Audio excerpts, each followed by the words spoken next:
Baik Bapak Ibu sekalian, ini adalah kuliah mengenai sedasi pada pasien pediatrik atau pasien anak untuk prosedur diagnostik maupun terapeutik. Jadi biasanya kita melakukan sedasi pada pasien anak yang bertujuan untuk mengurangi pergerakan atau menjaga agar pasien menjadi lebih aman saat dilakukan prosedur diagnostik maupun terapeutik. Atau prosedur yang mungkin akan memberikan nyeri. Nah, tugas kita adalah menjaga agar pasien tetap tersedasi dan tidak merasakan nyeri tersebut. Untuk sedasi, kriteria yang ideal adalah seharusnya obat sedasi tersebut memiliki efektivitas yang baik, tidak memiliki efek samping, mudah diberikan, dan masa pemulihannya itu cepat. Namun kita tahu bahwa sebenarnya tidak ada obat yang paling sempurna untuk digunakan sedasi pada seorang pasien. Yang sering digunakan di rumah sakit kita yaitu obat sedasi oral, yaitu chloralhidrat.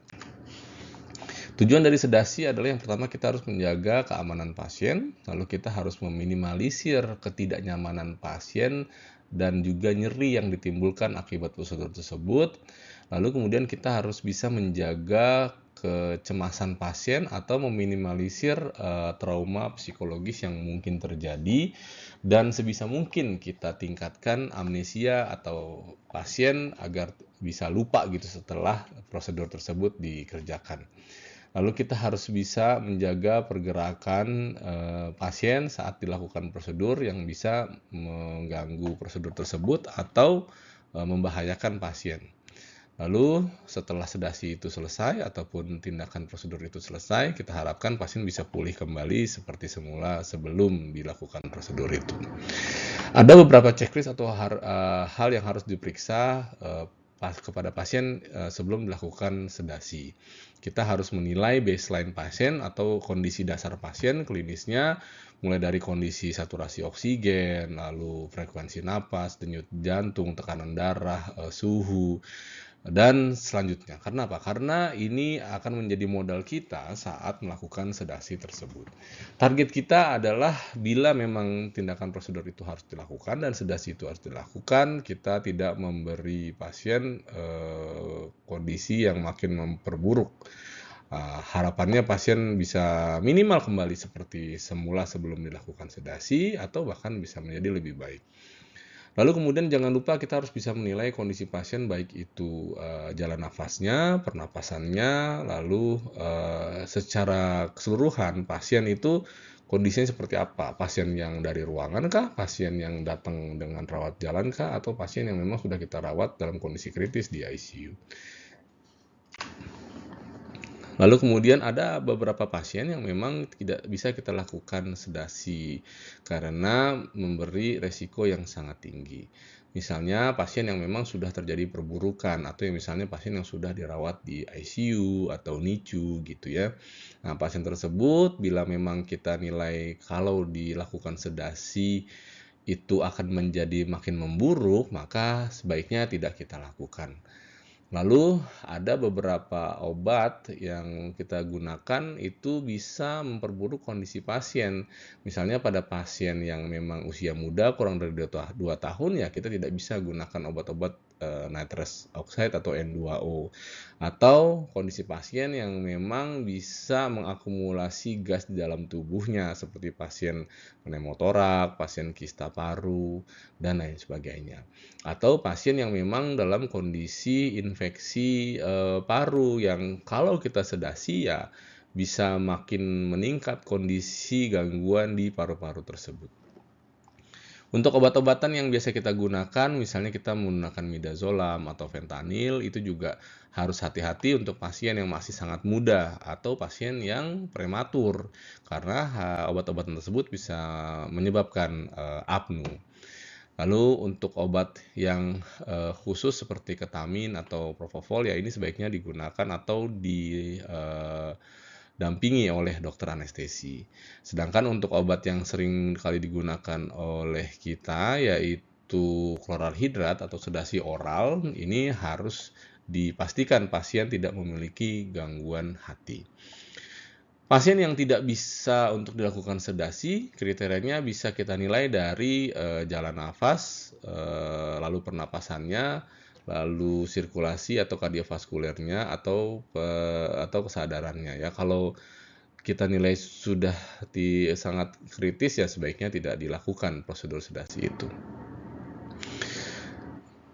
Ini adalah beberapa poin guideline atau panduan saat kita melakukan sedasi. Yang pertama, pasien yang akan dilakukan sedasi harus kita masukkan ke dalam kriteria ASA untuk kita nilai seberapa besar resiko pasien ini diberikan sedasi dan setelahnya apa yang terjadi. Jadi kalau di ASA itu atau Asosiasi Dokter Anestesi di Amerika ya, itu sudah mengeluarkan kriteria pasien ASA sebanyak 6 kriteria, 1 sampai 6. 1 adalah kondisi pasien yang sehat, 6 adalah kondisi pasien yang sudah mati batang otak ya.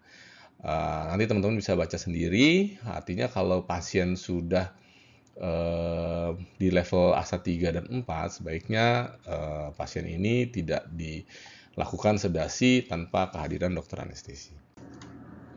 Lalu jangan lupa pasien adalah pasien anak, sebaiknya harus ada keluarga ataupun orang tua ataupun orang yang bertanggung jawab selain dari tenaga medis.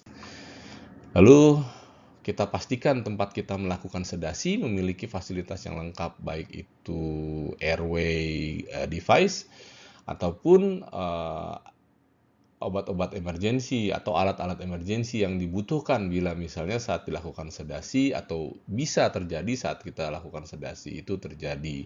Misalnya gangguan jalan nafas atau misalnya henti jantung, itu kita harus sudah tahu apa yang harus kita kerjakan bila hal itu terjadi. Lalu melihat itu kan berarti harusnya kita sudah tahu juga di mana letak emergency card atau alat defibrilasi kita atau monitoring kita, itu sudah harus kita tahu di mana letaknya hingga bila itu terjadi maka kita sudah siap. Lalu kita persiapkan dokumentasi, kita siapkan formulir monitoring. Lalu kemudian jangan lupa kita harus sudah inform konsen baik keluarga ataupun bisa pasien dewasa, pasien tersebut kita mintakan izinnya. Lalu menuju sedasi kita harus pastikan juga pasien dalam puasa yang cukup. Nah, apa yang dimaksud dengan puasa yang cukup? Nah, nanti rekan-rekan bisa lihat sendiri apa saja, berapa lama yang bisa dikonsumsi pasien sebelum dilakukan sedasi. Penggunaan alat imobilisasi pada pasien mulai dari bayi sampai anak yang sudah besar pun boleh digunakan. Namun ini tidak umum ya digunakan di rumah sakit kita. Lalu dokumentasi tadi selama pasien itu disedasi, kita harus bisa mencatatnya sebelum, saat, dan sesudah pasien dilakukan sedasi. Setelah sedasi itu selesai atau prosedur itu selesai, maka sebelum pasien dipindahkan dari ruang pemulihan, maka kita harus sudah bisa menilai. Penilaiannya itu biasanya kita gunakan dengan penilaian SCORE Steward gitu. SCORE Steward ini terdiri dari 3 kriteria, yaitu kesadaran, jalan nafas, dan pergerakan dari pasien. Bila nilainya 5 atau lebih, maka pasien sudah kita anggap sudah pulih dari sedasi kita dan bisa dipindahkan ke ruang rawat atau boleh pulang. Nah, ini adalah beberapa rekomendasi sedasi yang bisa kita kerjakan pada beberapa prosedur diagnostik maupun terapeutik ya. Lalu kemudian rekomendasi dari jumlah personil yang harus ada di ruangan saat kita melakukan prosedur dari sedasi tersebut. Bila itu sedasinya ringan, maka ya cukup 2 orang, yaitu asisten dan 1 pelaku tindakan. Namun bila sudah mulai sedang dan dalam, maka sebaiknya didampingi oleh dokter anestesi. Ini adalah perbedaan atau tahapan dari sedasi, mulai dari sedasi ringan, sedang, sedasi dalam, sampai yang kita sebut dengan bius total.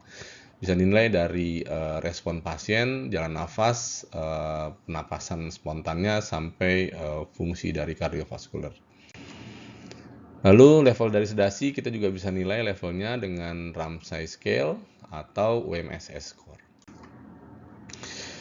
Yang ingin kita bagi adalah bahwa sedasi yang kita lakukan pasti akan memberi efek terhadap jalan nafas dan juga fungsi jantung pasien. Jadi hal ini sudah harus kita persiapkan, sudah harus kita nilai, dan resikonya sudah harus kita awasi dari awal. Jadi monitoring itu sangat penting, mulai dari pasien sebelum dilakukan sedasi, kita sudah tahu dasarnya, basalnya, saat dilakukan sedasi kondisinya seperti apa, bila terjadi hal-hal yang tidak kita inginkan, kita sudah harus siap. Yang paling penting adalah jalan nafas pada pasien anak, karena yang paling sering terganggu pada saat dilakukan sedasi itu adalah jalan nafas, karena jalan nafas anak itu sangat kecil. Yang bisa kita lakukan adalah kita lakukan heel tilt, chin lift, dan jaw thrust.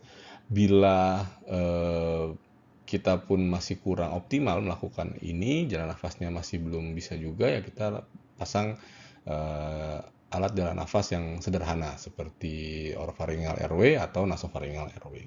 Bila hal ini juga tidak bisa dikerjakan atau masih terganggu jalan nafas pasien, ya harus kita lakukan yang lebih advance, yaitu LMA ataupun dilakukan intubasi.